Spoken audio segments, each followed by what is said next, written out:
but I'm not sure how secure it is. I'm sure there are ways to kind of look at. You can look at the response in the console, what is being sent to the browser. So I don't think you can kind of get away with the same solution. Well, basically the same thing. Yeah, exactly. Yeah, and I remember Mike's response to one of this, like, if you want a visualization to share, and you don't want to hide the data, right? It's something that, especially putting it out in the public, you want people to have both. Right? So this is server-side interactivity. Now you can also do interactivity using another server-side tool, which how many of you have used OpenCPU? Okay, so OpenCPU is a great project by a PhD student at UCLA. You might be familiar with him as the guy who developed the online ggplot tool. There's an online ggplot tool that allows you drag and drop kind of stuff, right? So OpenCPU is another approach to kind of running R. And the nice thing with OpenCPU is that Shiny takes a different approach. OpenCPU, R calls are just API kind of requests. So it's like a get request, post request kind of thing. So it's like standard, any browser can kind of handle. Okay? Now with OpenCPU, you can also do stuff with OpenCPU. The best example I have is two examples that I can show you. So one is the rCharts playground itself.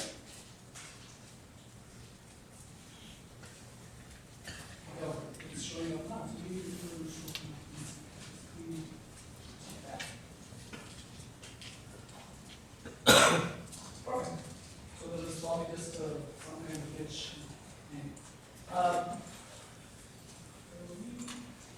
Yeah. So this application itself is written in OpenCPU. Okay. And the reason is that Shiny is not very secure. You can't allow people to run arbitrary code on Shiny.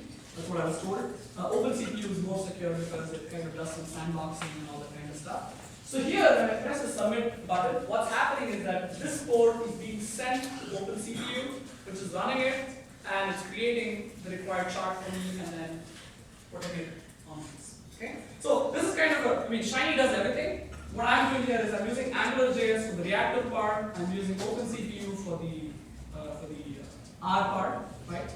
And the nice thing here is that I don't need a Shiny server to host this. I can put it on any web server. Right? So that's one. So I like to explain the different approaches. And this is. Okay. And OpenCPU really allows you to kind of. I'll show you another one which is kind of not relevant to this talk, but something that really. So actually, I'll make it relevant. So for example, this is another tool which I.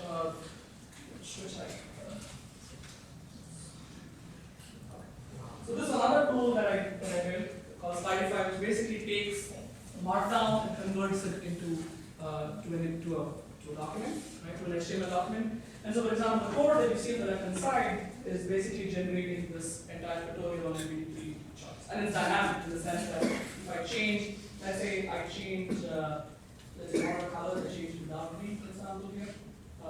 In the 3 second time, it's going to basically run it. So this is kind of running things to the server, right?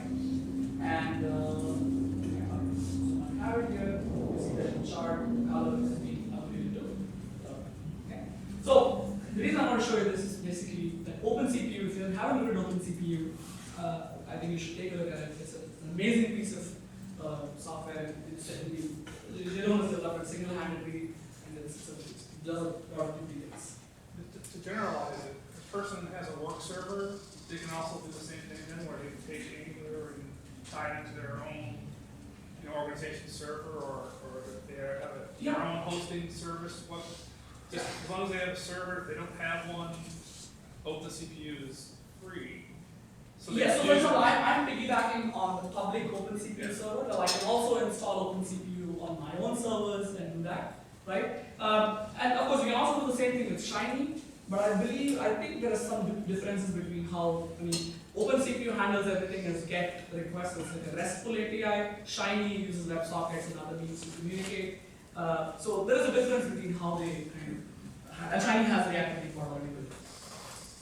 How hard is it to do the OpenCPU part? Are you planning to show a little bit of that, or is that kind of? So OpenCPU part, it's not very hard, but it requires a little bit JavaScript thing. I will show you one application where the same application has been written in JavaScript, in Shiny and in OpenCPU, right? And I'll see if I can go to the inline code. But it's not too complicated JavaScript. It's like simple JavaScript, and of course you need to know a little bit of Angular because you need to learn Angular to handle the interactivity, and OpenCPU to handle the request. Okay, so. And one advantage of combining these two is that you can kind of limit some of the interactivity to the client side, so that it's instantaneous and only pass things to the server when you kind of need it to be updated.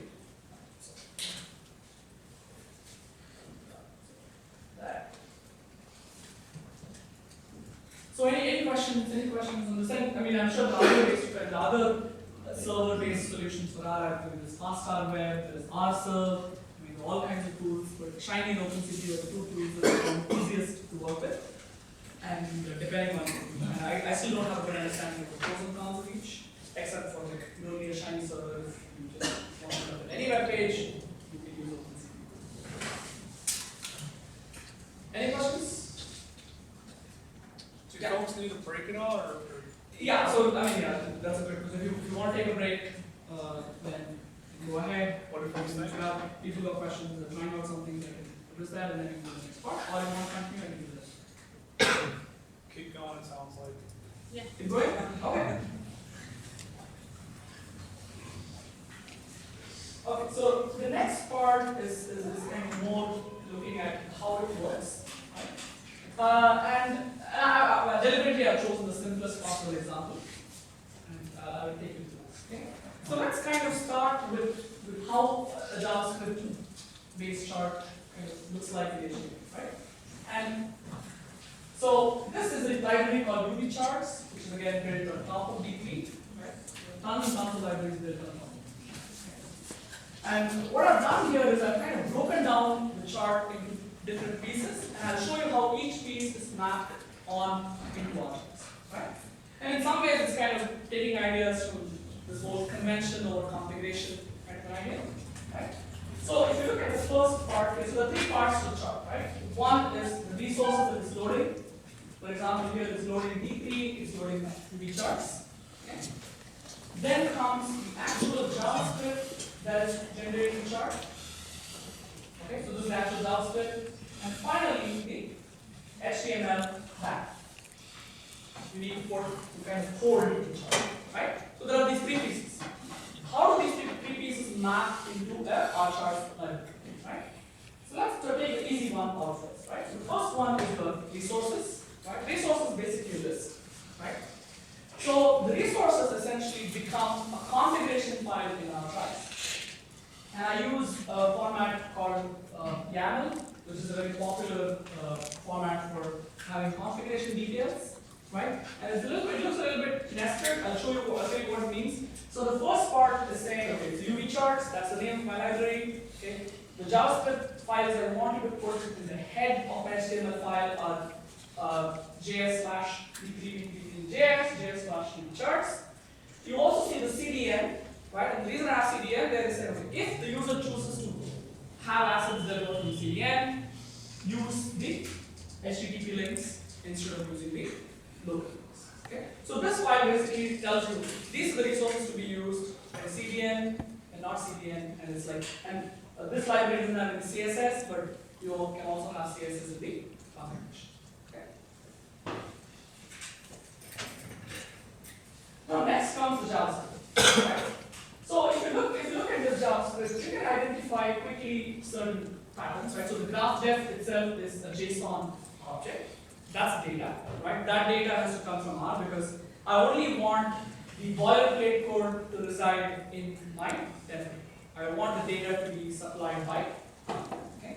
So if you look at this JavaScript, the easiest way to make it a template is by doing this. Okay? So what I've done here, so when you look at graph def, you see triple brackets chart parameters, right? By default, chart parameters is the JSON payload that rCharts provides to any library. You can change it, but by default, that's what it provides. Okay?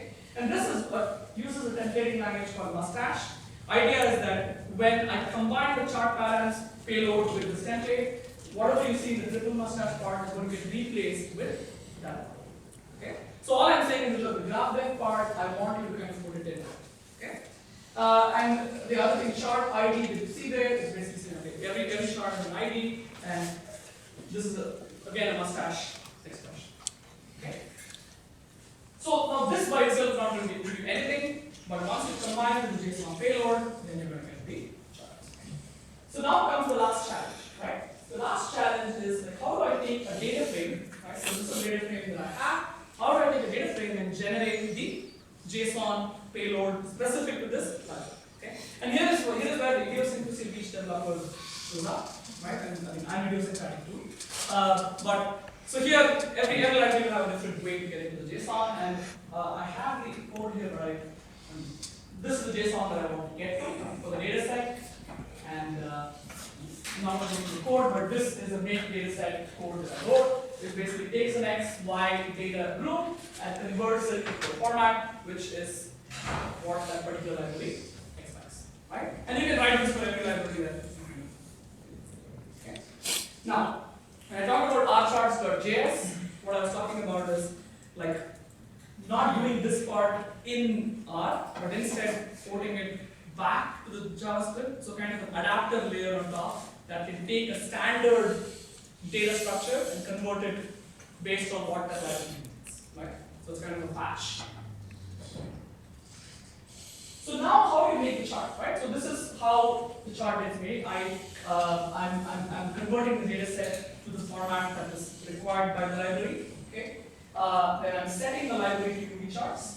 And the reason I'm doing that is because it needs to know the folder which is a path to the library. Okay. So in this case, the rCharts folder is in my path. So it's basically going to say that's the folder in which I need to look for all pieces of information. And then I'm saying, here are things I want to set. Set the type of chart to bar.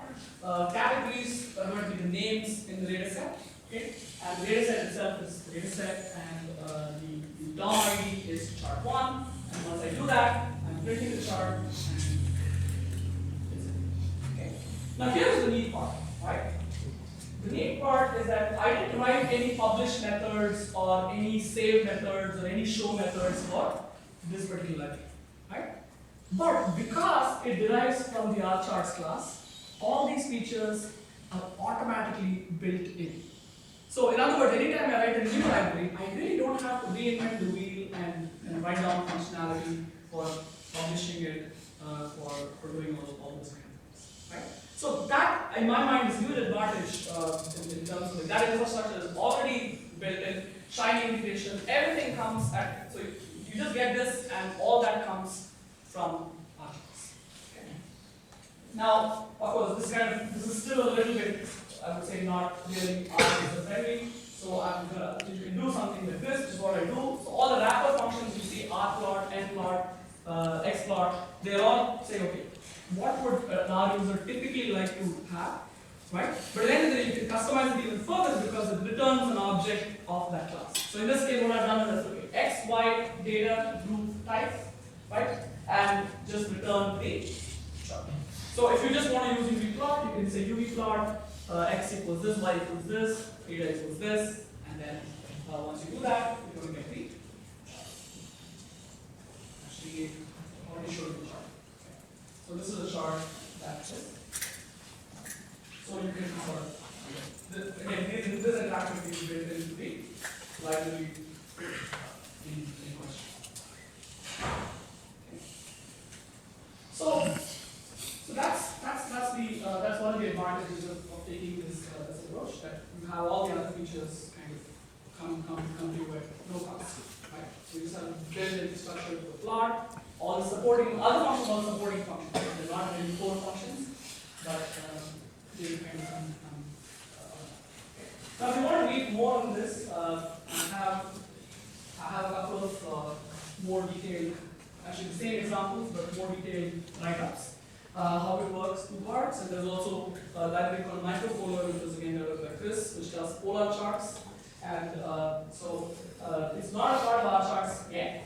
but I have an rCharts binding for it, and this article shows you how you can kind of create a polar part function and basically feed data from rCharts to the polar plots. Right.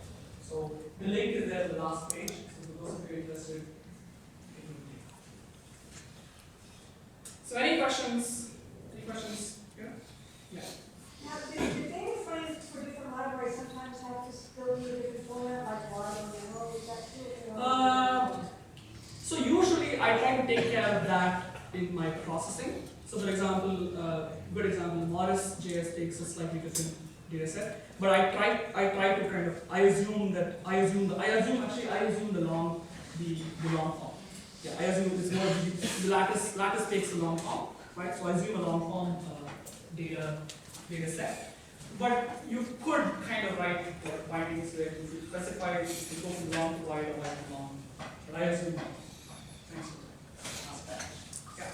Why don't you just use the toJSON column, rJSON or rJSON.io to convert? Okay, excellent question. Right? So in the background, that's what it's using toJSON. Right?